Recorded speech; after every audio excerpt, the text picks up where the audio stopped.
Bismillahirrahmanirrahim. Assalamualaikum warahmatullahi wabarakatuh. Alhamdulillah. Alhamdulillahi rabbil alamin. Wassalatu wassalamu ala asyrafil anbiya'i wa mursalin sayyidina wa habibina wa syafi'ina wa qurrati a'yunina wa nuri qulubina Muhammad habibi rabbil alamin wa ala alihi wa sahbihi ajma'in.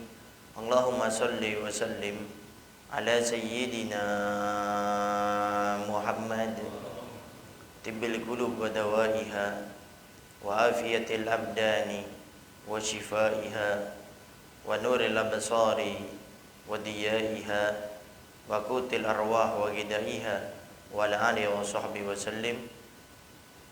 Allahumma ja'al sarirati khairan min alaniyati wa ja'al alaniyati salihah, amma ba'du. Al-mukarram wal-muhtaram yang sama-sama kita muliakan dan kita hormati selalu, para alim, para ulama, para asatidah, penyambung lisan sekaligus penerus perjuangan Nabi kita Muhammad sallallahu alaihi wa ala alihi wa sahbihi wasallam, yang kita doakan selalu mudah-mudahan para ustadz, para kiai, para ulama, para habaib kita diberikan panjang umur oleh Allah dalam keadaan sehat walafiat. Allah subhanahu wa ta'ala berikan kemudahan kepada beliau baik itu urusan dunia maupun urusan akhiratnya. Allah subhanahu wa ta'ala jauhkan beliau-beliau semuanya daripada fitnah yang terjadi di akhir zaman ini, insyaallah. Amin. Amin ya rabbal alamin. Dan juga tidak mengurangi rasa hormat kami kepada segenap para tokoh masyarakat, para kesepuhan, para ustadz, para kiai, dan juga segenap para hadirin wal hadirat yang dimuliakan oleh Allah Subhanahu wa taala. Alhamdulillah, pada subuh kali ini Allah Subhanahu wa taala masih memilih kita dan memudahkan kita untuk bisa melaksanakan sholat subuh berjamaah.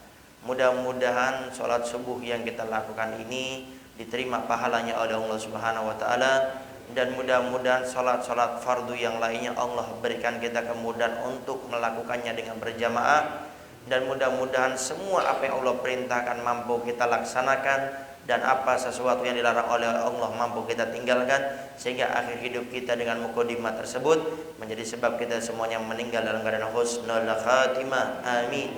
Amin ya rabbal alamin. Para hadirin wal hadirat yang dimuliakan oleh Allah Subhanahu wa taala, tatkala seorang hamba berbuat dosa, bermaksiat kepada Allah, pasti Allah akan mengampuninya selama mereka bertobat menghadap Allah Subhanahu wa taala, apapun itu dosanya. Bahkan kalau ada di antara hamba-hamba Allah yang melakukan kesyirikan, melakukan kemusyrikan, bahkan dia sampai murtad pun, keluar daripada agama Islam dengan sengaja pun, tetap Allah akan mengampuni dosa mereka selama mereka bertobat. Kalau yang musyrik atau yang murtad, maka dia harus mengucapkan 2 kalimat syahadat lagi. Kemudian tatkala itu dia bertobat kepada Allah, pasti akan diterima oleh Allah. Dan inilah kita punya Allah yang Maha Rahman, Maha Rahim, Ghaffar, Ghafur, sangat kasih sayang dan maha pengampun dengan dosa semua hambanya. Cuma kadang ada di antara kita ini salah paham tentang hadis Nabi, bahwasanya semua dosa itu akan diampuni oleh Allah kecuali dosa syirik. Yang dimaksudkan dari hadis ini, dosa syirik yang tidak diampuni oleh Allah kalau dia meninggalnya dalam keadaan syirik. Tapi kalau dia melakukan kesyirikan, kemudian dia masuk Islam lagi, bertobat kepada Allah, Allah akan ampuni dosa mereka ini. Nah sekarang bagaimana Ustadz Habib? Saya sudah bertobat, tapi saya ngulangin lagi. Saya bertobat, saya ngulangin lagi. Saya bertobat, ngulangin lagi. Allah akan tetap mengampuni dosa kita selama kita bertobat kepada Allah. Tapi Allah tidak akan mengampuni dosa kita kalau kita tidak mau bertobat kepada Allah Subhanahu wa ta'ala. Habib, tapi kan saya ngulangin lagi, tetap Allah akan ampuni terus selama kita bertobat kepada Allah Subhanahu wa ta'ala. Tapi hati-hati, jangan disengaja. Tidak apa-apalah saya berzina, ntar saya tobat juga diterima sama Allah Subhanahu wa taala. Nah, ini yang kita bahaskan kemarin, ini yang dikhawatirkan orang ini bakal meninggalnya su'ul khotimah. Kenapa? Ihtiqar bil maksiyah, meremehkan dosa. Ini beda lagi. Kalau yang ini dia sudah bertobat, berusaha untuk tidak mengulangi lagi, dia terjerumus lagi. Dia bertobat lagi, dia berusaha untuk tidak mengulangi lagi, terjerumus lagi. Terus Allah akan ampuni dia sampai kapan? Sampai dianya sendiri berbosan diri, bosan tidak mau bertobat kepada Allah Subhanahu wa taala. Intinya Allah akan terus mengampuni dosa hambanya selama mereka bertobat kepada Allah. Walaupun dia itu punya dosa setinggi langit, sebesar gunung, tetap Allah akan ampuni. Sebanyak bui-bui lautan pun dia punya dosa, tetap Allah akan ampuni dosanya selama mereka bertobat kepada Allah Subhanahu wa taala. Sehingga dikisahkan di zaman dahulu ada namanya Wahsy. Wahsy ini adalah seorang kafir yang membunuh paman Nabi Sayyidina Hamzah. Dibunuh oleh Wahsy dalam peperangan Uhud. Sehingga dikatakan bahwasanya Nabi Muhammad SAW waktu sangat sedih sekali dengan kematian paman beliau yang bernama Sayyidina Hamzah. Allah Subhanahu wa taala berikan taufik hidayahnya kepada Wahsy. Sehingga Wahsy ingin masuk Islam. Tapi Wahsy ini merasa was-was. Bagaimana aku akan masuk Islam tapi aku sudah membunuh orang yang paling istimewa dalam Islam, sekaligus itu pamannya Nabi Sayyidina Hamzah. Kekhawatiran menyelimuti hati daripada Wahsy. Sehingga akhirnya Wahsy ini menghadap Nabi Muhammad SAW, pengen masuk Islam tapi meminta janji, meminta jaminan bahwasanya Wahsy ini kalau masuk Islam akan diterima. Turunlah ayat Allah yang kurang lebih berbunyi bahwasanya Allah Subhanahu wa taala akan mengampuni dosa hambanya selama dia itu tidak melakukan kesyirikan. Lalu Wahsy berkata kepada Nabi, "Ya Rasulullah, di situ ada syarat tidak melakukan kesyirikan, sedangkan aku sudah melakukan kesyirikan." Lalu turun lagi ayat Allah yang lainnya, bahwasanya Allah akan mengampuni semua dosa hambanya selama setelah itu dia melakukan kebaikan demi kebaikan. Wahsy berkata lagi, "Ya Allah, di situ ada syaratnya wahai Rasulullah. Allah memberikan syarat kepada saya kalau bertobat saya harus melakukan kebaikan dan saya belum tentu bisa melakukan kebaikan-kebaikan tersebut." Turun lagi firman Allah yang ketiga yang kurang lebih berbunyi, Allah Subhanahu wa taala akan mengampuni semua dosa-dosa hambanya selama mereka bertobat kepada Allah Subhanahu wa taala. Kata Wahsy, "Wahai Rasulullah, inilah yang menjadikan kabar gembira aku akan masuk Islam." Akhirnya setelah itu Wahsy masuk Islam.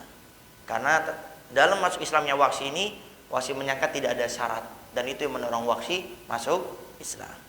Nah, dalam cerita ini ada cerita yang kadang-kadang kita suka salah paham. Setelah masuk Islamnya Wahsy, Nabi mengatakan kepada Wahsy, "Setelah kamu masuk Islam, jangan engkau tampakkan wajahmu di hadapanku." Ini banyak yang salah paham dalam cerita apa yang disampaikan Nabi pada saat itu. Memang beberapa cerita menjelaskan bahwasanya Nabi tidak ingin melihat wajahnya Wahsy karena Nabi kebayang dengan paman Nabi yang bernama Sayyidina Hamzah. Tapi para ulama menjelaskan bukan itu tujuan Nabi. Nabi perintahkan Wahsy agar tidak menampakkan wajahnya di hadapan Nabi, takut Wahsy itu minder entar. Sudah masuk Islam tapi minder melihat Rasulullah, ingat dengan pamannya Sayyidina Hamzah yang dibunuh oleh Wahsy. Ini kebijakan Nabi kata para ulama. Bukan artinya Nabi tidak pengen lihat wajahnya Wahsy, bukan, takut minder. Kemudian takut sahabat-sahabat yang lain masih marah, geram kepada Wahsy. Ini yang dijelaskan oleh beberapa para ulama kita. Sampai saking Wahsy pengen nyenangkan Nabi, terjadi salah satu pertempuran Al-Fagir, perang apa? Pokoknya di sana ada orang-orang yang mengaku jadi Nabi yang bernama Musailamatul Kadzdzab. Jadi zaman setelah meninggalnya Nabi itu ada orang yang mengaku-ngaku namanya Musailamatul Kadzdzab. Nabi masih hidup. Mengaku-ngaku menjadi Nabi, namanya Musailamatul Kadzdzab. Jadi dia mengatakan, "Aku juga Nabi." Sampai dikisahkan suatu saat Nabi pernah melewati sebuah sumur. Si pemilik sumur ini mengatakan, "Ya Rasulullah, ini sumur saya ini sudah tidak ada air sama sekali berhari-hari. Doakan ya Rasul agar sumur ini ada airnya." Lalu Rasul cuma meludahi dengan mukjizatnya Nabi, diludahi langsung memancarkan air sampai banyak. Kemudian tidak lama Musailamatul Kadzdzab lewat di situ. Di sekitaran situ ada sumur yang kering, airnya tinggal sedikit. "Wahai Musailamatul Kadzdzab, katanya kamu Nabi. Coba doakan agar saya punya sumur ini bisa keluar airnya. Akhirnya Musailamah kata ikut-ikutan seperti Rasulullah, diludahi itu semua. Bukannya pertama malah makin habis air yang tadinya ada itu. Lari akhir Musailamah kata. Kemudian Nabi pernah melewati seorang ibu yang memiliki anak bayi yang rambutnya itu sedikit, tidak tumbuh-tumbuh. Wahai Rasulullah, tolong doakan anak saya agar rambutnya ini tumbuh. Kemudian didoakan sama Nabi, diusap oleh Nabi, akhirnya rambutnya tumbuh. Gak lama Musailamah kadzdzab lewat situ juga. Ketemu perempuan yang lainnya yang punya anak, minta didoakan. Setelah diusap oleh Musailamah kadzdzab, saat itu juga rambutnya akhirnya habis. Tadinya ada sedikit, habis waktu itu juga. Nah, ini Musailamah kadzdzab ngaku-ngaku jadi Nabi. Lalu dikatakan, wahai Musailamah, kalau Nabi ada wahyu Quran, mana kamu wahyunya? Tidak ada. Akhirnya Musailamah kadzdzab itu mengarang satu surat yang dinamakan suratnya Al-Fil, menyaingi surat Nabi yang berbunyi surat Alam tara kaifa fa'ala rabbuka bi ashabil fil. Membuat saingannya, membuat surat namanya Al-Fil yang berbunyi Al-Fil, wa ma adraka mal fil, hurtumuhu tawil, wa udunun kabir, wa udunun kabir wa jismu kabir. Kurang lebih seperti itu. Jadi dia mengarang juga Al-Fil, gajah. Apakah kamu tahu apa itu yang namanya gajah? Gajah itu belalainya panjang, kemudian badannya dan telinganya besar. Ini kan anak TK ini. Jadi membuat saingan. Dalam peperangan tersebut, akhirnya Waksi mencari. Ini tombak, kata Waksi, dulu pernah membunuh orang yang paling membela Islam. Saat ini saksikan bahwa tombak ini akan membunuh orang yang paling dibenci, yang sangat memerangi Islam, yaitu Musailamatul Kadzdzab. Sampai akhirnya diincar itu Musailamah, sampai akhirnya ditombak oleh Waksi, meninggal mati dalam peperangan tersebut. Para hadirin wa hadirat yang dimuliakan oleh Allah Subhanahu wa taala, intinya tatkala kita ini berbuat dosa, bermaksiat, ya itulah kita manusia. Yang penting jangan beralasan waktu kita berbuat dosa, kenapa kamu berbuat dosa? Wayahna, saya manusia, saya berbuat dosa, biasa-biasa saja Ustadz, jangan ngamuk-ngamuk. Nah, ini yang tidak boleh. Tapi kalau kita berbuat dosa, tinggal kita bertobat kepada Allah. Kita ngulangin lagi, bertobat kepada Allah, sambil kita evaluasi kenapa saya mengulangin lagi. Dan Allah sekali lagi tidak akan bosan mengampuni dosa kita sampai kita bosan bertobat kepada Allah Subhanahu wa taala. Itu saja yang bisa Al-Bagir sampaikan. Kurang lebihnya Al-Bagir minta maaf. Mudah-mudahan Allah Subhanahu wa taala selalu mengampuni dosa-dosa kita dan kita diberikan kemudahan oleh Allah untuk bertobat kepadanya, dan kita bisa menggunakan sisa umur kita untuk beribadah kepada Allah Subhanahu wa taala, untuk melaksanakan semua perintah-perintahnya dan meninggalkan semua larangan-larangannya. Dan mudah-mudahan Allah Subhanahu wa taala takdirkan kita di akhir hidup kita bisa meninggal husnul khatimah, beribadah kepada Allah Subhanahu wa taala, sehingga kita dimasukkan ke surga bersama Nabi kita Muhammad sallallahu alaihi wasallam. Rabbana atina fid dunya hasanah wa fil akhirati hasanah wa qina adzabannar. Wassallallahu ala sayyidina Muhammadin wa alihi wasallam. Walhamdulillahirabbil alamin. Kurang lebihnya Al-Bagir minta maaf dan mohon doanya selalu. Akhirul kalam. Assalamualaikum warahmatullahi wabarakatuh.